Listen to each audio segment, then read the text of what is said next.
अगर किसी को रियल लाइफ वाला हील जॉन सीना देखना है कि उसकी डार्क साइड क्या थी, तो ये वीडियो आप जाकर देख सकते हो। मैंने ट्विटर पे एक बार इसके बारे में बताया था और मेरे पे ही लोग चढ़ गए कि अबे तू हेट फैला रहा है। मैंने कहा मैं फैला रहा हूँ? जॉन सीना ने वो चीज़ की है और ये वीडियो किसी और ने बनाई है और मैं हेट फैला रहा हूँ। बढ़िया भाई। नहीं यार, हेट नहीं था भाई, फैक्ट्स ब्रो, ये तो सारे फैक्ट्स ब्रो। तो गाइस, जो चैंपियंस ऑफ द वर्ल्ड में 3D exchange the best wrestling creator on the subcontinent with the best wrestling audience. और आज हम ऐसे इंसिडेंट्स देखने वाले जो जॉन सीना के, ये हमें बताता है कि जॉन सीना का ये जब हील टर्न हुआ था ना, ये नहीं था एक्चुअली में हील टर्न, तो उसको पहले से ही था या उसके हील वाले शेड्स देखने को मिलते थे। एंड इसको हम रिव्यू करने वाले, जो कि आर्टिकल लिंक डिस्क्रिप्शन में रहेगा, आप डिटेल में पढ़ सकते हो। बट हम उसको रिव्यू करेंगे कि एक्चुअली में वो हील वाले मोमेंट्स थे भी या नहीं। जैसे कि सबसे पहले जब हमें देखने को मिला था 2002 या 3 के आसपास का टाइम होगा, जब जॉन सीना ने पॉल हेमन को साबुन खिला दी थी जबरदस्ती। भाई साहब, आई रिमेंबर दैट मैच, जो कि आई थिंक कौन सा था, राइनो के साथ था if I remember correctly.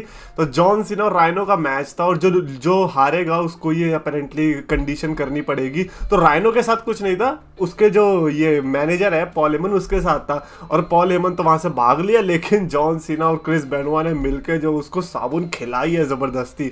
Honestly बताओ, मेरे को नहीं लगता कि ये ऐसा हील वाला मूव था, क्योंकि जबरदस्ती नहीं खिलाई, ये स्टिपुलेशन में था।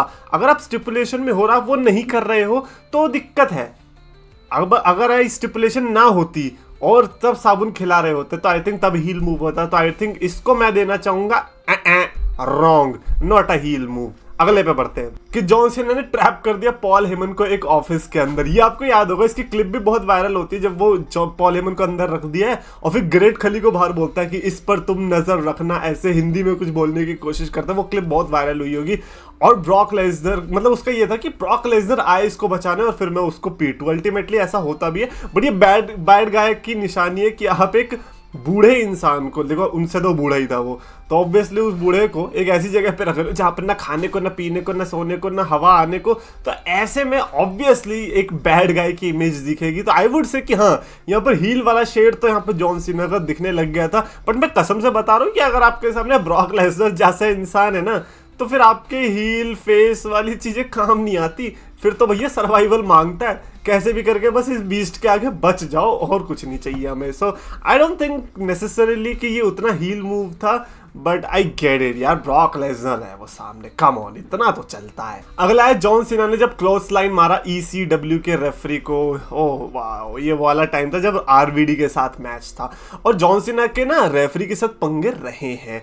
और सिर्फ वही नहीं, मेरे घर में भी ऐसा होता था कि यार जब जॉन सीना पिन हो रहा है तो रेफरी जल्दी जल्दी क्यों करने लगता है। आई डोंट नो, ये डेलिबरेटली किया जाता था ये, ताकि लोगों के दिमाग में कॉन्शियसनेस बैठ जाए कि यार जॉन सीना के लिए ना रेफरी भी अनफेयर हो रहे हैं, लेकिन पता नहीं चलता। तो काफी टाइम जॉन सीना ने कॉल आउट भी किया रेफरीज को। इस वाले पर्टिकुलर मैच में तो क्लोज लाइन ही मार दिया था। और ये मैं हील वाला मूव तो नहीं कहूंगा, ये थोड़ी फ्रस्ट्रेशन ज्यादा होती है कि भाई अगर तुम्हें लगने ही लगे कि तुम्हारे साथ इनजस्टिस हो रहा है, तो फिर चाहे तुम कोई भी हो यार, हील फेस वो मैटर नहीं करता, फिर तो तुम बजाओगे ना।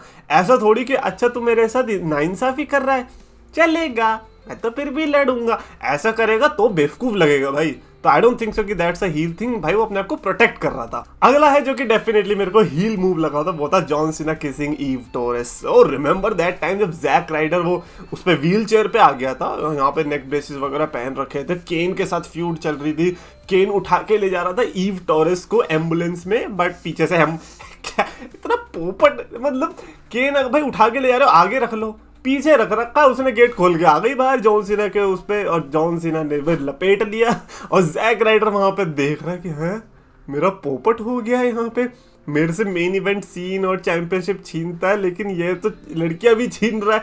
ये मेरे को प्रॉपर हील मूव लगा था। यहाँ पर अगर हील टर्न नहीं हुआ तो फिर क्या ही हुआ है। एक जॉन सीना इस मामले में बड़ा लकी रहा, ईव टोरस हो गया, अपना विक्की गेरेरो के साथ भी इस बंदे ने किया है, AJ ली के साथ भी किया है। सो ये लाइक दैट एक्सप्लेन्स। बट यहाँ पर जैक राइडर के साथ है, एक्चुअली में बहुत अच्छी फ्यूड हो सकती थी, बट आई रिमेंबर कि यहाँ से कुछ नहीं हो। एक मेरे को याद है, मेरे दोस्त हुआ करता था मेरी क्लास में, ऋषभ नाम था उसका, ऋषभ रावत नाम था। उस बंदे को जैक राइडर बड़ा पसंद आ गया था, और वो भी उसी फ्यूड के आसपास से, क्योंकि वहां से जैक राइडर थोड़ा पॉप होना शुरू हो गया था।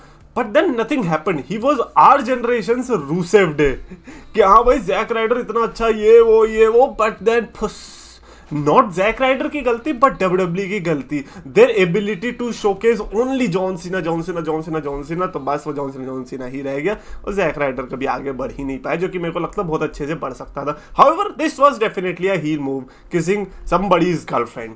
अगला है जॉन सीना ने जब टॉर्चर किया माइकल कोल को, हेल नो ब्रो भाई, ये अगर ये अब वाला माइकल कोल होता ना मैं मान भी लेता कि ये हील मूव था भाई। उस टाइम का माइकल कोल कितना इरिटेटिंग होता था आपको पता भी नहीं है यार। मैं आपको बता रहा हूँ, आप लोग अभी सोचते होंगे ना कि माइकल कोल और जिम लॉलर क्या होता है भाई। माइकल कोल और जेरी लॉलर का मैच हुआ था रेसलमेनिया में, कह रहे हो कि बड़ा बेकार मैच था, ये था वो।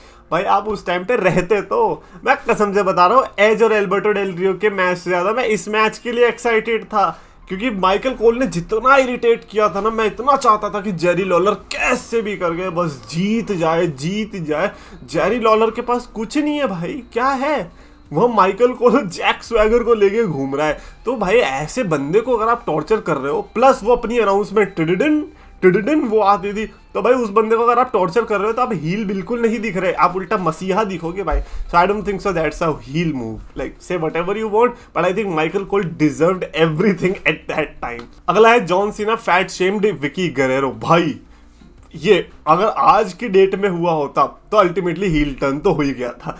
फैट शेमिंग इन 2010 स्टार्टिंग में तो आई थिंक चल गया होगा, बट 2020s में तो ना भाई कैंसिल होता सबसे पहले। और जॉन सीना ने विकी गरेरो के साथ तो भाई क्या किया लाइक इसका तो मेरे को लगता है पर्सनल दुश्मनी रही है विकी गरेरो के साथ कुछ, और क्योंकि विकी गरेरो इतनी इरिटेटिंग थी जस्ट, तो इसीलिए जॉन सीना कभी वो विलन रूप ऐसे पता नहीं चला। वही बात है ना, अगर आप गुंडे के सामने वो 100 गोलियां चला रहा, आप एक गोली चला दोगे तो वो क्राइम माना नहीं जाएगा, ऐसा लगेगा कि आप अपने बचाव में कर रहे हो। तो आप देखो ना, उसके सामने विकी गरेरो है, माइकल कोल है, इतने इरिटेटिंग कैरेक्टर्स उस टाइम के, तो obviously like nobody is going to think कि हाँ ये विलन वाला रूप था। अब ऐसा तो बोल देंगे कि भाई वो ऊपर से पॉटी गिरा दी थी डॉल्फ जिगलर के ऊपर, वो भी फिर विलन वाला था, क्या था विलन वाला यार, कम ऑन। अगला है जब जॉन सीना ने ब्लैकमेल किया विकी गरेरो को। यस दैट वाज इट, जब उसने सिक्योरिटी फुटेज दिखा दी थी that Big Show and Vickie Guerrero are having affair. उस टाइम पे इनकी राइवलरी चलने वाली थी रेसलमेनिया 25 के लिए, John Cena versus Edge versus Big Show. Edge and Vickie Guerrero का चल रहा था, but then Vickie Guerrero and Big Show का पता चल गया, सो एंड सो। तो इसमें हील क्या हुआ भाई, डिटेक्टिव नाम की भी चीज होती है ना, जॉन सीना डिटेक्टिव बन रहा था, तुम्हारा क्या जा रहा है, जॉन सीना पर्सनल केसेस सॉल्व कर रहा है, पर्सनल भी नहीं है यार, ये तो लाइक कम्युनिटी का भला कर रहा है, ये सबको बता रहा है कि देखो विकी गरेरो कैसी औरत है। तो obviously like say whatever you want, यहाँ पे भी मैं जॉन सीना को हील नहीं मानूंगा। अगला है कि John Cena often continued beating up his opponents. ये कह सकते हैं कि हाँ भाई मैच खत्म होने के बाद भी बंदा पीटते रहता था, और जो सामने वाला बंदा होता था ना, ऐसा लगता था कि यार ये बुरा आदमी है कि ये बुरा आदमी है। देखो I was never a big John Cena fan, तो मैं आपको लिटरली उस पर्सपेक्टिव से बता सकता हूँ कि क्योंकि अगर मेरा फैन होता ना तो फिर मेरे को उसकी कभी भी बुराई वाली चीज़ दिखती नहीं, बट क्योंकि मैं उतना बड़ा फैन नहीं था तो इसलिए मेरे को उसकी वो चीज़ें दिखती थी। सो आई न्यू कि हाँ यार ये जो कभी कभी कर जाता है ना चीज़ें, आई डोंट थिंक सो कि ये उसके स्क्रिप्ट में लिखा होता था या फिर ये खुद से डालता था या इसको उस टाइम पे चीजें आती थी। And it has to be one of those things जब जॉन सीना अपने सुपरस्टार्स को पीटने लग जाता था मैच खत्म होने के बाद भी। बट ये like who cares, at the same time John Cena है भाई, वो कुछ भी कर सकता है। अगला है John Cena laid on AJ Lee. Wow, इसमें तो सीएम पंक बुरा मान जाएगा बट भाई दैट टाइम यार, भाई आई वंडर कि यार सीएम पंक ने कैसे एजे ली को पढ़ा लिया होगा ना, क्योंकि उस टाइम पे सोचो एजे ली का क्या था, AJ Lee Dolph Ziggler, AJ Lee John Cena, AJ Lee CM Punk, AJ Lee Daniel Bryan, and then real life में CM Punk and AJ Lee. It was chaotic. Even John Cena को उस time पे feelings आ गई थी एजे ली के लिए। She was the चिक eight that time, everybody wanted her apparently. But John Cena जिस तरीके से एजे ली के इश्क में गिरे, ऐसा लगा कि शायद से वो निकल लेंगे दूसरी दिशा में, बट थैंकफुली नहीं निकले। ही वाज लाइक हे मेरा काम हो गया, स्क्रिप्ट चेंज दोबारा से bro, I just wanted a case, that's it. And finally obviously finally बहुत बढ़िया चीज रखी है, जो कि मैं अग्री करूंगा कि हाँ भाई यहाँ पे ये तो हील, ये इससे बड़ा हील मूव हो ही नहीं सकता था, and that is championship relinquish हो गई मनी इन द बैंक की, सीएम पंक लेके भाग गया, तो डब्ल्यूडब्ल्यू ने नया टूर्नामेंट कराया कि बाहर में जाए वो चैंपियनशिप, हम एक नई चैंपियनशिप दोबारा से इंट्रोड्यूस करेंगे और जो भी जीतेगा उस वीकेंड चैंपियनशिप को वो बन जाएगा नया WW champion. I think Alberto Del Rio पहुंचा था फाइनल में एंड रे मिस्टीरियो, इन दोनों का मैच हुआ, रे मिस्टीरियो ने हराया, रे मिस्टीरियो बन गया नया डब्ल्यूडब्ल्यू चैंपियन। भाई साहब एवरीबॉडी इज हैप्पी है bro, after so much time Rey Mysterio ने फाइनली ये वाली चैंपियनशिप होल्ड करी, वर्ल्ड हेवीवेट चैंपियनशिप तो वो जीत ही चुका था, सबने कॉन्ग्रेचुलेट भी किया है ना, रॉ में बैक स्टेज जाता है सब शैंपेन वैम्पेन डालते हैं, कॉन्ग्रेचुलेट करते हैं, जॉन सीना भी करता है, but then John Cena match भी ले लेता है रे मिस्टीरियो के साथ, और उसी रॉ में जिस रॉ में रे मिस्टीरियो ने चैंपियनशिप जीती उसी रॉ में जॉन सीना रे मिस्टीरियो से लड़ता है, रे मिस्टीरियो को हराता है और चैंपियनशिप जीतता है।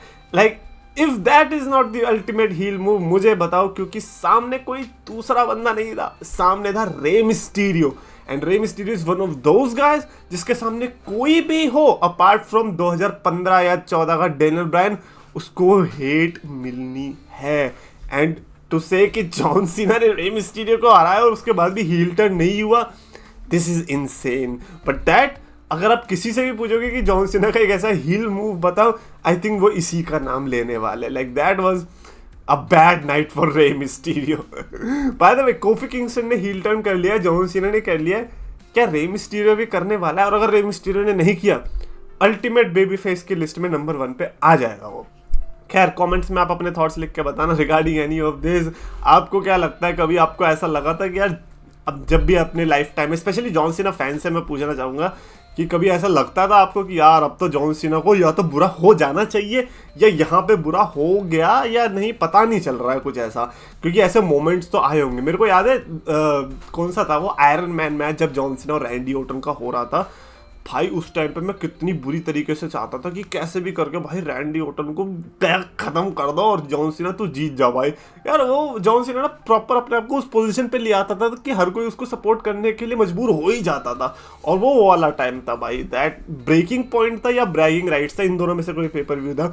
सो वो मेरे को याद आता है। बट एनीवेज आप अपने थॉट्स लिख के बताना, और आपको वीडियो पसंद आए तो प्लीज लाइक और शेयर करो, चैनल सब्सक्राइब करो।